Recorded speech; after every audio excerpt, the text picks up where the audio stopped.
نظم ایک پرندہ اور جگنو، اشعار 12۔ سرے شام ایک مرغ نغمہ پیرا، کسی ٹہنی پہ بیٹھا گا رہا تھا۔ چمکتی چیز ایک دیکھی زمیں پر، اڑا طائر اسے جگنو سمجھ کر۔ کہا جگنو نے او مرغ نواریز، نہ کر بے کس پہ منقار ہوس تیز۔ تجھے جس نے چہک گل کو مہک دی، اسی اللہ نے مجھ کو چمک دی۔ لباس نور میں مستور ہوں میں، پتنگوں کے جہاں کا دور ہوں میں۔ چہک تیری بہشت گوش اگر ہے، چمک میری بھی فردوس نظر ہے۔ پروں کو میرے قدرت نے ضیا دی، تجھے اس نے صدائے دل ربا دی۔ تیری منقار کو گانا سکھایا، مجھے گلزار کی مشعل بنایا۔ چمک بخشی مجھے آواز تجھ کو، دیا ہے سوز مجھ کو ساز تجھ کو۔ مخالف ساز کا ہوتا نہیں سوز، جہاں میں ساز کا ہے ہم نشیں سوز۔ قیام بزم ہستی ہے انہی سے، ظہور اوج و پستی ہے انہی سے۔ ہم آہنگی سے ہے محفل جہاں کی، اسی سے ہے بہار اس بوستاں کی۔ مشکل الفاظ کے معنی: سر شام یعنی شام کے وقت، نغمہ پیرا یعنی چہچہانے والا، مرغ نوارز یعنی چہچہانے والا پرندہ، بے کس یعنی جس کا کوئی نہ ہو، منقار ہوس یعنی لالچ کی چونچ، تیز کرنا مراد چونچ مارنا، چہک یعنی چہچہانے کی حالت، پتنگوں جمع پتنگا یا شمع پر جلنے والا کیڑا، طور یعنی وہ پہاڑ جہاں حضرت موسیٰ علیہ السلام کو خدا کا جلوہ نظر آیا، بہشت گوش یعنی بہشت کی طرح خوشگوار، فردوس نظر یعنی آنکھ کے لیے بہشت کی طرح خوشگوار، ضیا یعنی روشنی، صدائے دل ربا یعنی دل کو لبھانے والی آواز، گلزار یعنی باغ یا چمن، مشعل یعنی چراغ دان، ساز مراد ترنم، قیام یعنی قائم یا آباد رہنا، بزم ہستی مراد دنیا یا کائنات، اوج یعنی بلندی، ہم آہنگی یعنی ہم خیال ہونے کی کیفیت، بوستان یعنی باغ یا چمن۔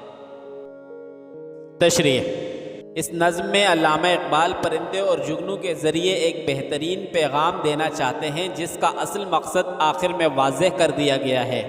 فرماتے ہیں کہ شام کے وقت ایک گانے والا پرندہ کسی ٹہنی پر بیٹھا راگ الاپ رہا تھا۔ اتنے میں اسے زمین پر چمکتی ہوئی چیز نظر آئی۔ پرندہ اس چیز کو جگنو سمجھ کر شاخ سے اڑا اور اس کے پاس پہنچ گیا۔ جگنو نے کہا، اے گانے والے پرندے، مجھ غریب پر جس کا کوئی سہارا نہیں، لالچ کے دانت تیز نہ کر، یعنی مجھے کھا جانے کی خواہش نہ کر۔ جس خدا نے تجھے چہکنے اور پھول کو مہکنے کی نعمت بخشی ہے، میں روشنی کے کپڑوں میں چھپا ہوا ہوں اور نور کا لباس پہن رکھا ہے۔ میں کیڑوں پتنگوں کی دنیا میں طور پہاڑ کا درجہ رکھتا ہوں، یعنی تمام کیڑوں میں ایک میں ہی ایسا ہوں جس میں خدا کی تجلی نظر آتی ہے۔ اگر تیرا گانا ایسا دلکش ہے کہ جو کوئی سن لے وہ یہی سمجھے کہ میں بہشت میں پہنچ گیا ہوں، تو میری چمک ایسی نور بخشنے والی ہے کہ دیکھنے والے کی آنکھوں کے آگے جنت کی تصویر کھینچ دیتی ہے۔